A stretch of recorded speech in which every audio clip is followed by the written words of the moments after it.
주님 감사합니다. 이 시간에 하나님의 말씀을 듣습니다. 주님 인도하시고 함께 하시고 우리의 눈과 우리의 귀를 열어주셔서 우리의 영혼에 우리의 믿음이 자라날 수 있는 기회가 되게 하시고 하나님을 바라봐서 더욱더 가까이 가는 복된 시간 될 수 있도록 축복하여 주시옵소서. 주오신 예수님 이름으로 기도합니다. 아멘.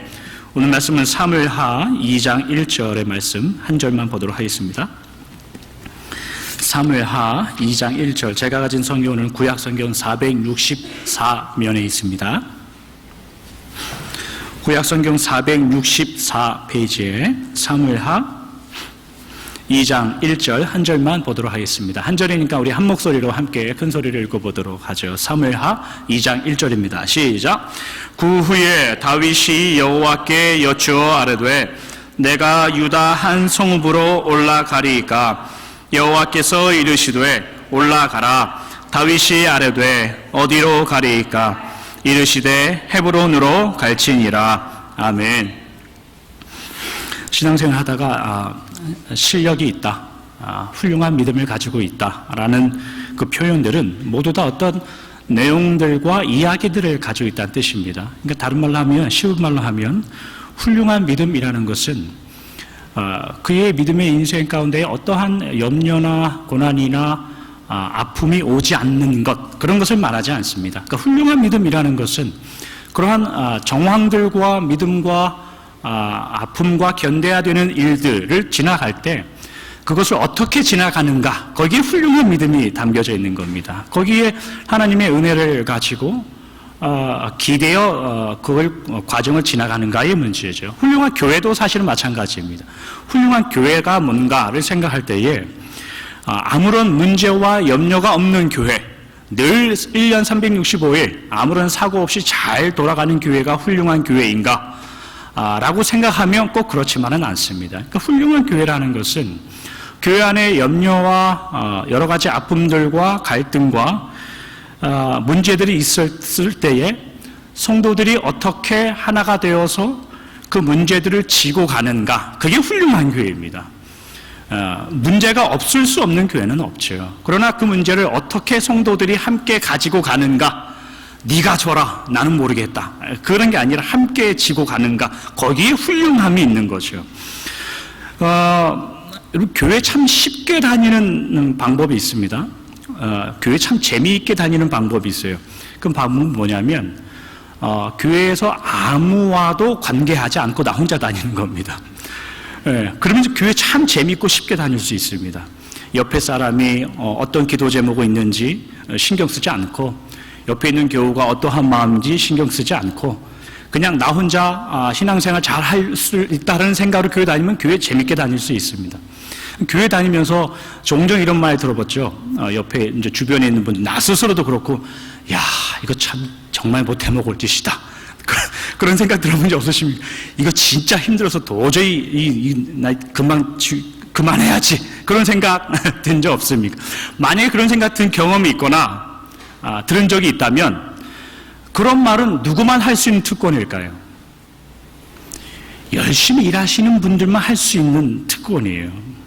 그럼 교회 안에 열심히 인발브 되고 옆에 있는 분들과 조인되고 그의 마음이 뭔가 가까이 가다가 거기서 또 당하는 거절, 이런 것을 느끼면서 야, 내가 이런 마음으로 이거 교회 일을 해야 되나 라는 생각이 들잖아요. 잘하시고 계시는 거예요. 그거를 어떻게 버텨내고 우리가 함께 가는가, 거기에 좋은 성도와 좋은 교회가 있는 겁니다. 그러니까 성경을 아무리 읽어보더라도 어떠한 인물이나 어떤 초대교회, 여러 가지 교회들 우리가 잘 보더라도 하나님께서 믿음과 은혜를 주셔서 그 목적을 가지고 하나님께서 이거 어디다 잘 써먹어야 되겠다라는 목적을 가지고 믿음과 은혜를 준 성경의 인물과 교회는 한 데도 없습니다. 하나님이 늘 은혜와 믿음을 주실 때는 이유는 하나밖에 없어요. 그 개인의 한 존재, 아니면 그 교회, 한 교회, 그 대상이 하나님 앞에 어떠한 존재로 나중에 하나님과 주님과 만날 것인가, 그래서 그런 좀 댐댐이의 문제를 우리에게 알려주는 거죠. 제일 많이 오해하는 게 뭐냐면 사실 그 사도행전에 나오는 초대교회이거든요. 우리가 몇 년 전에 한국에서 가장 많이 유행했던 그 교회 구호가 있다면 초대교회로 돌아가자. 초대교회로 돌아가자. 이제 그 초대교회로 돌아가자, 누군가를 대상으로 해서 본을 받고 우리 열심히 해보자라는 의미에서 그런 의미는 참 좋습니다. 그러나 초대교회로 돌아가자라는 이 의미가 그 베드로가 설교 한 편에 수천 명의 사람이 교회로 오는 어떤 이런 역사들, 아니면 기도했더니 병자가 막 일어나는 역사들, 이러한 것을 보고 초대교회로 돌아가자라고 한다면 우리는 신앙과 교회라는 것의 한쪽 면만 보고 있는 거예요. 한쪽 면. 우리가 이제 아침마다 큐티하는 걸로 제가 알고 있는데, 사도행전을 3개월 동안 여러분들이 사도행전을 잘 묵상하면서 얻어지는 그 초대교회의 내용이 뭡니까? 사실 그러한 능력과 기적과 감격할 일들은 한 부분입니다. 대부분 초대교회가 가졌던 그 모습은 곤란, 복음을 전하다가 붙잡힘, 복음을 전하다가 오해받음.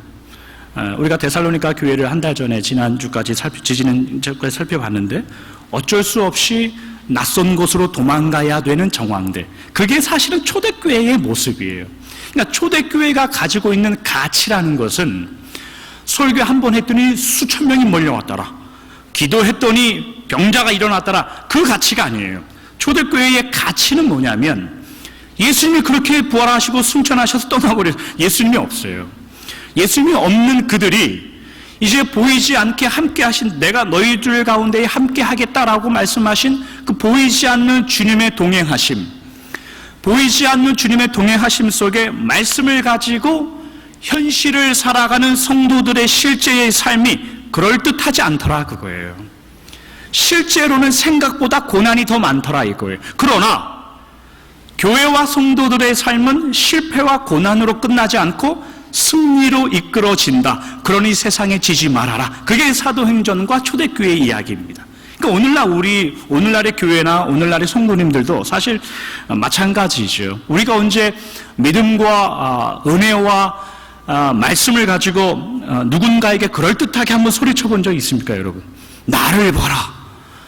교회를 다녔더니 하나님이 나에게 매일마다 이렇게 큰 은혜로 채워주시고 기적을 일으켜 세워주신다. 그런 고백을 감히 합니까? 못합니다. 우리 못해요. 실제 우리의 정황이 그렇지 않더란 말이에요. 하나님, 뭔가 이거 믿음이 잘못되어 가고 있는데요. 그러니까 왜 우리는 믿음과 은혜의 인생을 살아가면서 왜 그럴듯한 모습으로 살아가지 못하고 있는가? 이게 사실 우리 믿음 생활의 큰 질문입니다.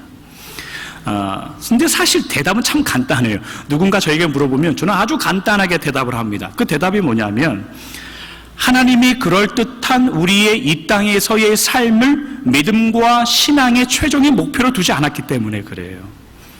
하나님께서 믿음을 주시고 은혜를 주셨을 때에 그 마지막에 결국의 목표는 뭐냐면, 하나님의 자녀들이 나중에 천국에 가서 주님을 만날 때에 주님을 꼭 안을 수 있는 그럴듯한 하나님의 자녀로 이 땅에서 세워지고 만들기 위한 하나님의 목표가 더 크기 때문에 그래요. 그렇기 때문에 하나님은 우리가 원하고 기도하는 대로만 우리를 대우하지 않습니다. 우리가 마음에 가진 소원대로만 우리에게 은혜를 주지 않습니다.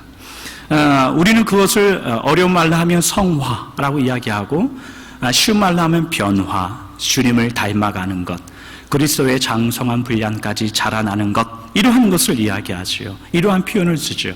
그렇기 때문에 주님은 때로는, 말씀은 우리를 때로는 비바람으로 몰아내기도 하고 폭풍 중에도 몰아내기도 하고, 때로는 우리가 이해하기 힘든 광야라는 곳, 그런 곳으로 우리를 몰아넣기도 하죠. 절대 잊지 말아야 될 것은 그것 자체가 아무런 가치와 목적이 없다는 뜻입니다. 왜 그런 것을 우리에게 주시는가? 그러한 것을 통과하고 지나온 내 자녀들을 만나고 싶은 하나님의 계획과 약속이 있기 때문입니다. 그렇기 때문에 여러분들이 어떠한 형편과 정황과 인생의 지금 상황 가운데 있더라도 마침내 이런 고백을 할 수 있어야 됩니다. 하나님, 모든 것이 나에게 유익이었습니다. 마침내 이 고백을 해내실 수 있어야 됩니다. 그것이 시편의 기자 119편 71절에 보면 시편의 기자가 이런 고백을 합니다. 고난당한 것이 내게 유익이라. 이로 말미암아 내가 주의 윤리들을 배우게 되었나이다. 이런 고백을 해내죠. 여러분, 잘나면 잘난 대로 사는 거고 못나면 못난 대로 사는 겁니다. 높으면 높은 대로 사는 거고 낮으면 낮은 대로 사는 겁니다. 그러나 한 가지 잊지 말아야 될 것은 그것 자체가 하나님의 목적하시고 목표하신 바가 아니라는 것을 깨닫고 그것을 건져내고 지나온 이후에 그 이후에 하나님을 만나고 주님을 만나게 되는 겁니다. 그러니 여러분의 현실을 늘 감격하여 감사하여 사셔야 되는 겁니다. 다윗 역시 사실은 그런 인생을 살아냈죠. 성경의 다윗은 굉장한 위인입니다. 우리는 이제 다윗을 위인이라고 고백하죠. 그러나 다윗이 어릴 적부터 남다른 신앙과 남다른 고백과 은혜를 가지고 위인이 될 만한 그런 모양을 가지고 살았는가? 라고 할 때는 성경이 전혀 그렇게 이야기하지 않습니다. 오늘 본문이 다윗이 유다 족속에 드디어 이제 왕이 되는 그런 본문인데 이런 유다 족속의 왕이 되는 이런 장면들까지도 얼마나 그럴듯하지 못한 상황 속에서 유다 족속의 왕이 되고 있는가의 모습을 보여줍니다. 오늘 보면 사무엘하 2장 1절 처음이 어떻게 시작하냐면 구후에 이렇게 시작해요.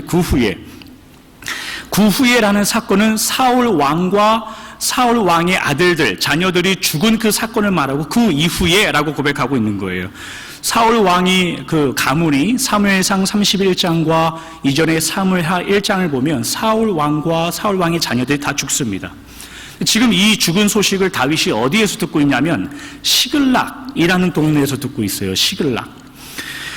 사무엘상 30장 1절에 보니까 이 시글락이라는 동네에 다윗이 살고 있는데 시글락이 어디 동네냐면 블레셋의 동네예요. 블레셋 나라는 어디입니까? 이스라엘의 족국이죠. 족국. 매일마다 한 달에 한 번씩 눈 뜨면 전쟁하는 데가 블레셋 나라란 말이죠. 그 블레셋의 시글락의 한 땅에서 다윗이 살고 있으면서 그 소식을 듣고 있는 거예요. 사울이 최초로 이스라엘의 왕이 됩니다. 그러나 왕이 된 지 2년도 채 되지 않아서 하나님이 사울을 버립니다.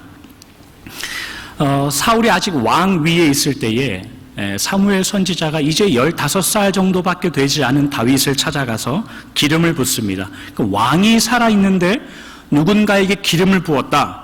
이것은 그 당시에 오늘날도 그럴 수도 있죠. 항명이죠. 항명. 반역입니다. 반역. 이거 바로 잡아다가 총살감이에요. 총살감. 그러니까 그것을 알기 때문에 하나님께서 사무엘 선지자에게 다윗에게 기름 붓는 것을 절대로 비밀로 해라. 절대 발설하지 말아라. 그래요. 그래서 사무엘상 16장에는 심지어 사무엘이 다윗에게 기름 부을 때 다윗에게조차도 왜 기름을 붓는지를 이야기하지 않습니다. 그러니까 다윗도 자기가 왜 기름 부음을 받고 있는지를 몰라요. 그러면서 기름 부음을 받고 있는 거예요. 이스라엘에게 기름 부음을 받는다라는 것은 3가지 이유가 있어요. 첫 번째는 선지자로 세울 때 기름을 부어줘요. 근데 이미 사무엘 선지자가 지금 있잖아요. 두 번째는 기름을 부을 때는 제사장을 삼을 때 기름을 부어줍니다.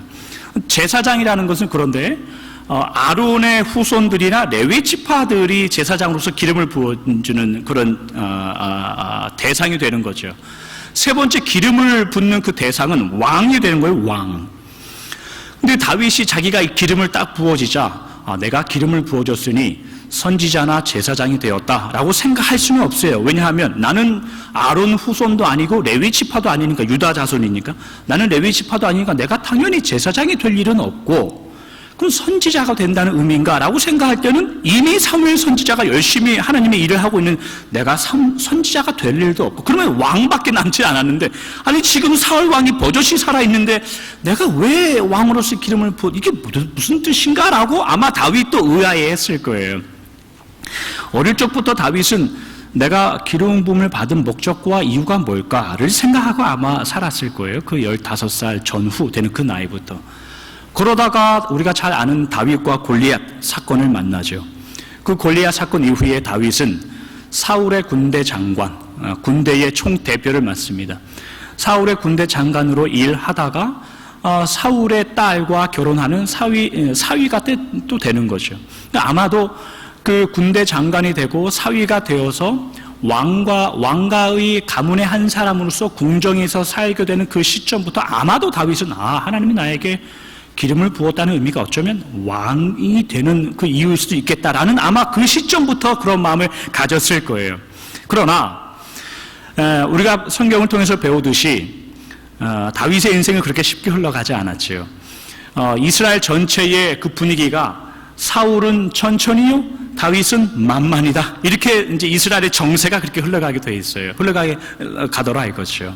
그러니까 사울이 시기심을 가져서 다윗을 이제 죽이려고 작정을 합니다. 그 때문에 다윗은 자신의 인생의 절반을 도망자로 삽니다. 도망자로.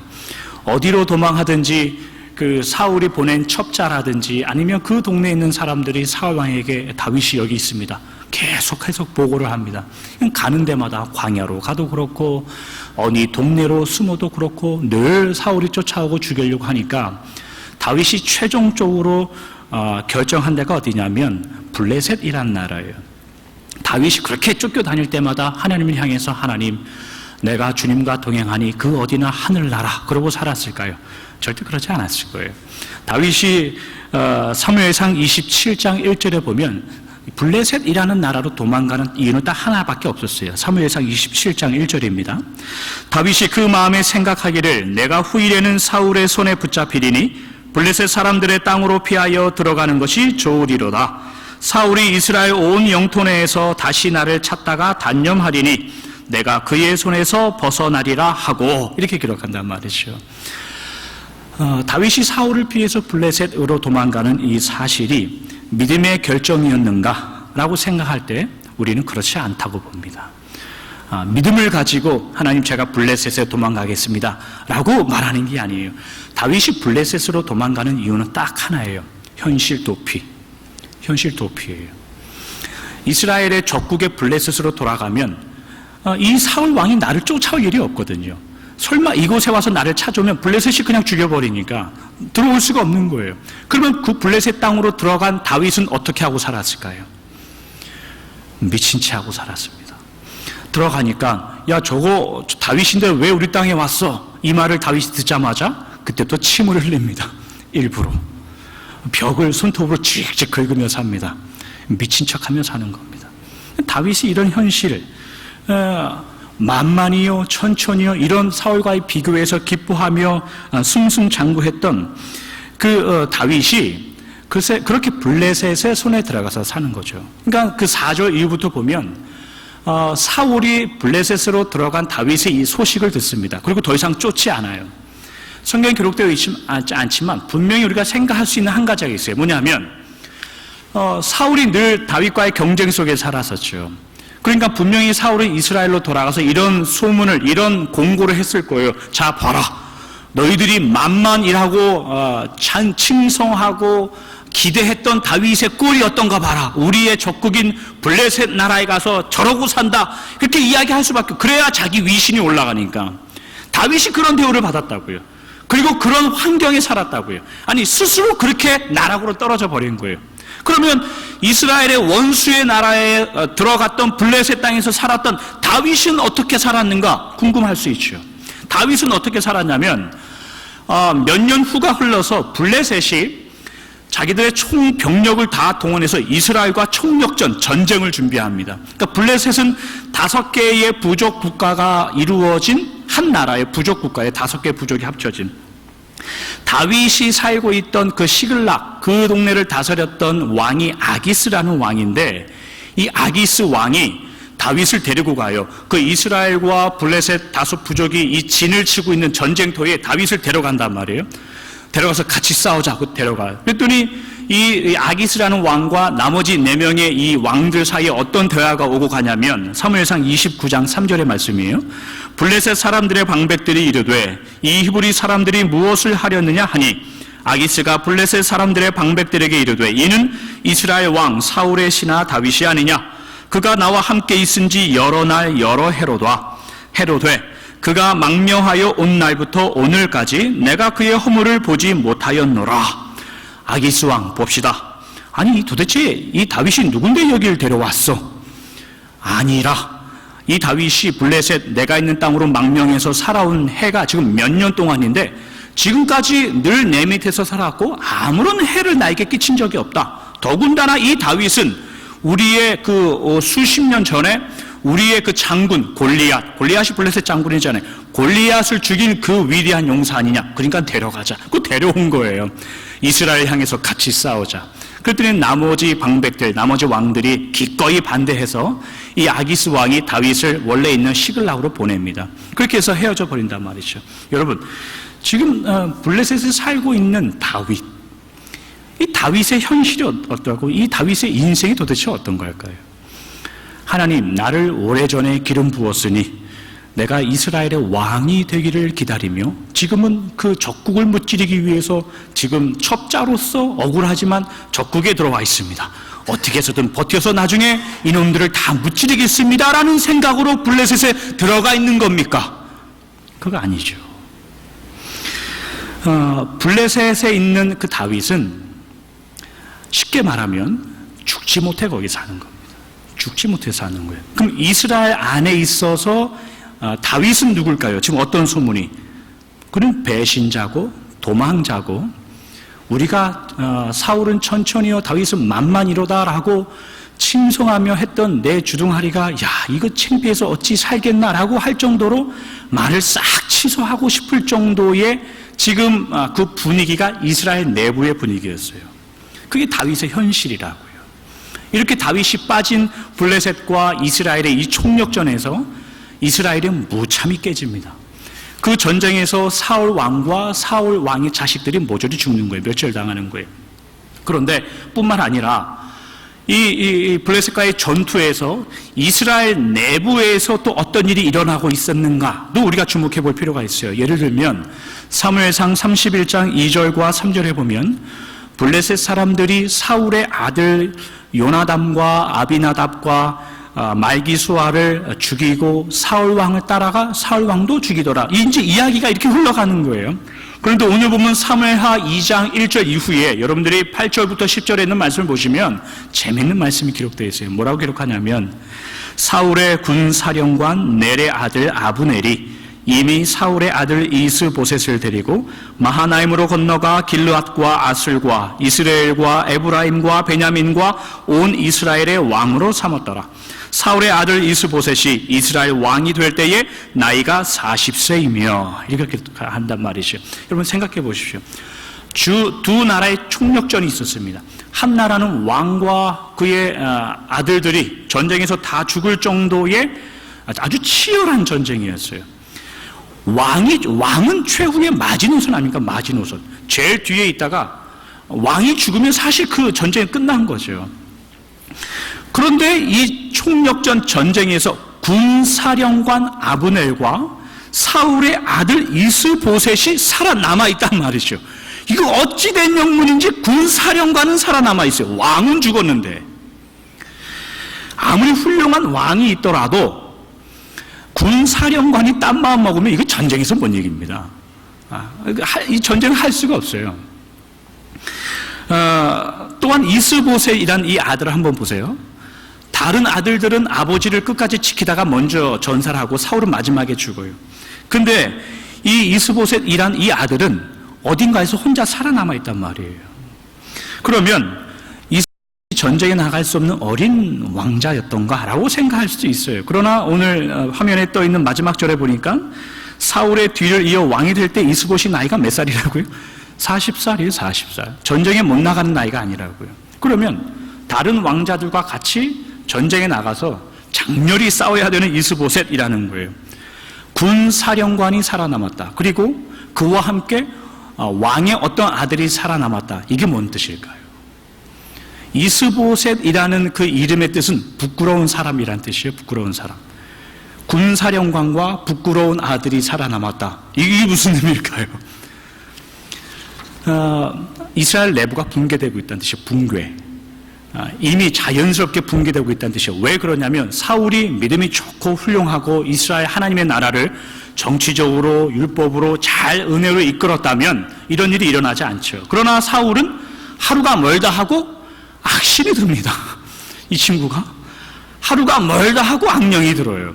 그러니까 나하고 뜻을 반대하는 모든 신하들은 잡아다가 모조리 족치는 거예요. 그러니까 자연스럽게 붕괴될 수 없어요. 붕괴될 수밖에 없어요.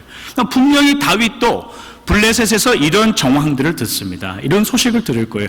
블레셋과 이스라엘이 여기 시카고하고 LA나 시카고하고 한국처럼 떨어져 있는 게 아니라 여기 네이퍼비라고 여기 시카고 다운타운보다 더 가까워요. 20마일 전후밖에 안 돼요. 그 가까운데요. 그런 소식은 다윗도 다 듣고 있는 거예요. 다윗이 이스라엘이 전쟁하기 전부터 이미 한 나라와 군사령관이 작당을 하고 이스라엘 내부 자체가 권력이 약해지고 있구나. 이 소문을 듣는다고요. 다윗은 아마도 그 이스라엘로 돌아가고 싶었을 수도 있어요. 그러나 돌아가지 못하죠. 왜냐하면 도망자로 나와서 블레셋에 살아온 게 벌써 몇 년째입니까? 그리고 이스라엘 내부에는 자기에 대한 소문과 평가가 그렇게 좋지 않습니다.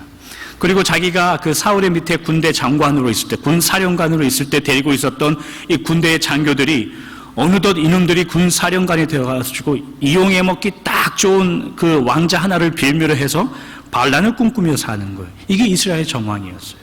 이것이 오늘 본문 사무엘하 2장 1절에 나오는 구후예라고 말하는 그 말의 배경이란 말이죠. 그러면 블레셋과 이 이스라엘의 사이에 끼어 있는 이 다윗의 심정, 이 다윗의 마음을 가지고 오늘 본문 사무엘하 2장 1절이 다윗의 심정이 과연 어떠한 심정이었을까 우리가 한번 생각해 보면서 다시 한번 읽어보죠. 시작. 그 후에 다윗이 여호와께 여쭈어 아뢰되 내가 유다 한 성읍으로 올라가리이까 여호와께서 이르시되 올라가라. 다윗이 아뢰되 어디로 가리이까 이르시되 헤브론으로 갈지니라. 다윗이 하나님께 묻습니다. 하나님, 제가 유다로 올라가겠습니까? 여러분, 다윗의 이 질문이 하나님을 향해서 하나님, 이제는 사울이 죽고 제가 하나님의 기름 부은 그 왕권을 드디어 이어서 할 수 있는 좋은 때가 되었습니다. 제가 지금까지 잘 견뎌오고 목숨 부지했으니 이제 가도 되겠습니까? 라고 하나님께 물어보는 장면일까요? 저에게는 전혀 그렇게 보이지 않습니다. 다윗은 돌아갈 수도 없고 저기서도 죽지 못해 사는 그런 자로 살아왔단 말이죠. 이런 다윗이 하나님께 하나님, 제가 유다로 가겠습니까? 제가 유다로 올라가도 되겠습니까? 라고 물어보는 이 장면의 내용은 풀어서 말하자면 사실은 이거예요. 하나님, 수십 년 전에 저에게 하나님께서 기름을 부어주셨습니다. 그러나 주님, 그때는 제가 그게 뭔 뜻인지 몰랐습니다. 알아차리려고 해도 잘 이해하지 못해서 그러다 보니 지금은 블레셋에 와서 삽니다. 이곳에 와서 하나님 죽지 못해 삽니다. 그렇다고 이스라엘의 정황이 반역이 있고 반란이 일어나는 저런 분위기 속에서 내가 이스라엘로 돌아가고 싶지만 그럼에도 불구하고 하나님, 저는 이미 반역자와 도망자로 지켜버린 이 상황 가운데 하나님, 제가 뭘 하겠습니까? 하나님, 제가 뭘 해야 되겠습니까? 이스라엘은 저렇게 사울도 죽고 끝나버리고 사울의 아들도 죽고 끝나버리고 저는 이곳에 있는데 하나님, 제가 어디에서 누구로 사는 것이 어떤 이유와 어떤 의미가 있겠습니까? 라고 물어보는 장면이에요. 저는 그렇게 보입니다. 내가 하나님 선택된 사람으로 은혜를 받은 자로서 하나님 앞에 신앙을 가진 자로서 기름 부음을 받은 자로서 하나님의 말씀과 믿음과 신앙을 가진 자로서 하나님 요 모양으로 여기에 사는데 그게 도대체 하나님의 뜻을 이루는 그 일에 무슨 의미가 있겠습니까? 를 묻는 거예요. 여러분, 이 한 구절 안에 있는 이 다윗의 한숨과 절망이 보입니까? 용기와 결단과 기백의 소리가 아니라 어찌할 방법이 없는 하나님의 한 사람, 한 성도, 한 믿음을 가진 자의 외침과 절규이죠. 이러지도 못하고 저러지도 못하는. 이때 하나님의 대답이 뭐였습니까, 여러분? 다윗아, 일로 와라. 다윗아, 일로 올라와라. 너 잊혀지지 않았다. 그 한마디죠. 너 한숨 쉬는구나. 너 스스로 잊혀지고 있구나. 그러나 그렇게 생각하지 마라. 다윗아도 방황하면서 깨우친 게 뭐냐? 너 그렇게 한숨 쉬면서 깨우친 게 뭐냐? 그러나 잊지 말거라. 너의 그 방황 위에, 너의 그 한숨 위에 내가 반드시 내 일을 해나갈 거다. 그러니 올라와라. 그 이야기예요. 그게 하나님의 대답이었습니다. 여러분, 이것이 오늘 본문이에요. 다윗의 인생을 보자면 그 안에 우리의 인생이 보입니다. 사실은 억울한 것은 나인데 오히려 도망가는 건 나예요. 우리는 그런 정황을 삽니다. 소리를 지르고 고함을 질러야 되는 건 내가 해야 될 일인데 오히려 내가 그것을 당하고 있는 그런 억울한 길을 살고 있는 게 이변이 없는 대부분 이 땅에 사는 성도님들이시요. 그럼 여러분, 절대로 한 가지 오늘 본문을 통해서 잊지 마십시오. 하나님은 억울한 길도 허락하십니다. 하나님은 실수하고 넘어지는 시간도 허락하세요. 그래서 어렵습니다. 그러니까 세상의 눈으로 볼 때에는 끝난 것처럼 살 수밖에 없는 그 현실도 살아보게 합니다. 그래서 쉽지 않은 거죠. 우리가 살아가는 그 한숨과 여러 가지 고난과 정황들, 내가 힘으로 하나님을 감당하기 힘들고 왜 내가 소리쳐야 되는데 왜 내가 소리를 듣고 있는지 모르는 그 억울한 그 정황들 가운데 그런 모든 일들을 하나님은 주 재료로 삼아요. 무슨 재료로? 우리를 주님을 만날 때 그럴듯한 하나님의 자녀답게 세우기 위한 그런 재료로 삼는단 말이죠.